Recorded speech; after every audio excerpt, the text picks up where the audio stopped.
Salut fidèles abonnés, bienvenue dans notre énième vidéo où nous parlons de la construction d'un bâtiment de port moderne. Dans cette vidéo, je vais t'expliquer pourquoi c'est important, pourquoi c'est impératif aujourd'hui de construire un bâtiment un bâtiment moderne, c'est-à-dire un bâtiment avec enduit ou un bâtiment avec les pipettes et avec l'évacuation et l'alimentation des eaux à travers les pipettes. Bon, aujourd'hui, il est impératif de comprendre que l'élevage porc semble être l'élevage le plus rentable actuellement à travers le coût de porc sur le marché local, national et international. Bon, déjà concernant cette ferme est en pleine extension. Comme vous voyez là-bas derrière vous, ça a déjà été construit en planche. Donc dans cette vidéo, je vais t'expliquer pourquoi c'est important de construire une ferme en planche ou en béton. Qu'est-ce qui est important, qu'est-ce qui est impératif, pourquoi il faut faire un choix ou l'autre. Donc dans cette vidéo jusqu'à la fin, je vais t'expliquer avec quel budget tu peux construire une ferme en planche ou avec quel budget tu peux construire une ferme en dur. Qu'est-ce qui est important, qu'est-ce qui est durable, qu'est-ce qui est plus rentable. Parce que ce qui est important aujourd'hui, c'est la rentabilité. Le but n'est pas seulement l'investissement qu'on fait, mais c'est la rentabilité qu'on a, c'est l'amortissement du matériel. Donc, si tu es intéressé par cette thématique, il faut activer la cloche de notification. Tu t'abonnes pour ne plus rater une vidéo. C'est parti pour la vidéo.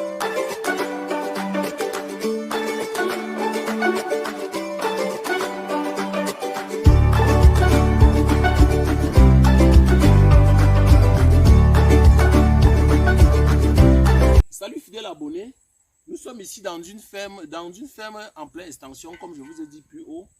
Ici, nous avons agrandi la ferme, mais cette fois-ci, on a décidé de faire en dur. On a fait ça en dur, pourquoi?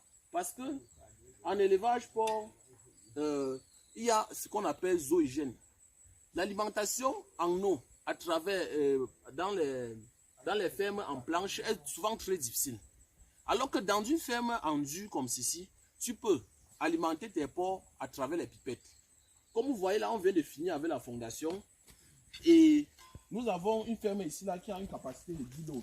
Comme vous voyez comment la fondation est construite, on a 5 loges de ce côté, 5 loges de l'autre côté, et on a tout un long couloir. Donc ça c'est seulement l'acte 1 de la construction. Comme vous voyez plus haut, on est en train de tourner le béton, il y a déjà tout sur place. Maintenant, ce qui est important, il faut venir voir ce qui est très important. Nous avons décidé de damer le sol à ce niveau. On dame le sol pourquoi? On dame le sol parce que on a constaté que le porc c'est un animal très doux, mais en même temps très agressif.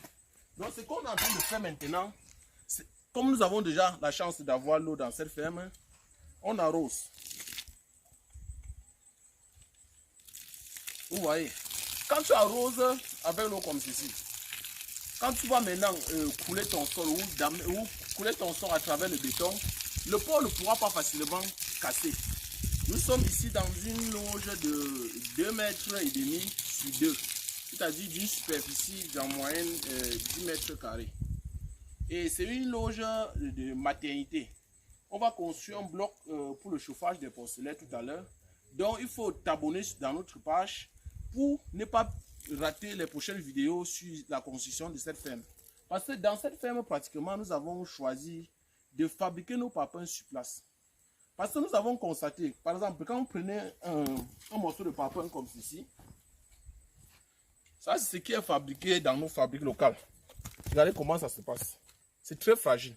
Alors, par contre, quand toi tu fabriques tes papins pour la construction, le porc ne pourra pas, étant donné qu'on ne va pas bourrer les papins. Ces papins seront élevés après élévation. On va faire le crépissage et lisser le mur. Quand on va lisser ce mur-là, ça va permettre, ça va faire que le porc ne pourra pas facilement casser le mur ou se frotter sur le mur jusqu'à percer.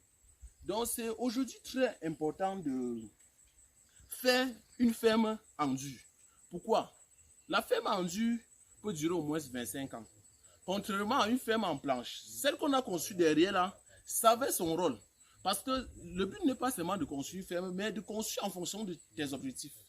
Les jours à venir, on va faire les élévations, on va installer les pipettes, on va installer les évacuations. Parce que comme vous voyez, ce tuyau a été prévu pour les évacuations.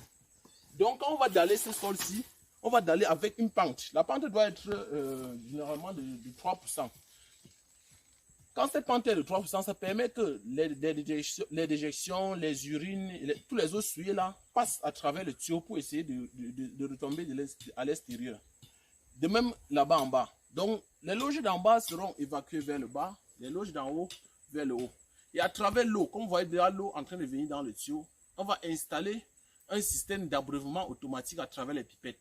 Donc, il faut vous abonner à notre chaîne pour la suite de la vidéo parce que dès les jours à venir, on va vous montrer l'installation des pipettes, pourquoi c'est important, pourquoi ça nous permet de prévenir certaines maladies virales comme la rougeur et la peste porcine.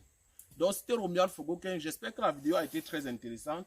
Si ça a été intéressant, il faut t'abonner à la chaîne, tu actives la cloche de notification et tu mets un commentaire en bas. Si tu veux te lancer dans l'élevage porc et tu ne connais pas comment tu dois faire, comment faire pour avoir les porcelets, comment faire pour avoir les prêts à croiser. Parce qu'aujourd'hui, je conseille à tout jeune qui veut se lancer en élevage porc de passer par les prêts à croiser. Donc, si tu es intéressé par notre thématique, si tu es intéressé par ce que nous faisons au quotidien, il faut seulement mettre un commentaire en bas de cette publication. Tu prends le numéro qui est en bas de l'écran et tu nous contactes. Là, nous allons vous donner non seulement des conseils gratuitement, parce que sur notre chaîne, nous faisons ces conseils gratuitement. Nous transmettons notre savoir, notre expertise, qui n'est plus à démontrer aujourd'hui, parce que vous êtes conscient du mouvement que nous faisons sur le terrain. Donc, c'était Romuald Fogoken. J'espère que la vidéo a été intéressante. Rendez-vous dès demain pour l'élévation de cette ferme, qui sera l'une des fermes leaders ou pilotes en ce qui concerne l'élevage porc au niveau du Cameroun. Merci beaucoup.